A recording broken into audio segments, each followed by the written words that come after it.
আরে 10 মাস 10 দিন ধরে গর্ভে ধারণ, কষ্টের তীব্রতায় করেছে আমায় লালন।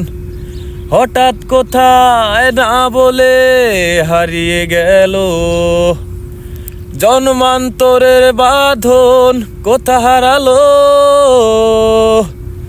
সবাই বলে ওই আকাশে লুকিয়ে আছে,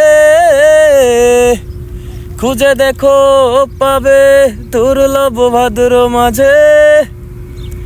রাতের তারা আমায় কি তুই বলতে পারিস, কোথায় আছে কেমন আছে মা? রাতের তারা ভোরের তারা আমাকে জানিয়ে দিস, অনেক কেঁদেছি আর কাঁদতে পারি না।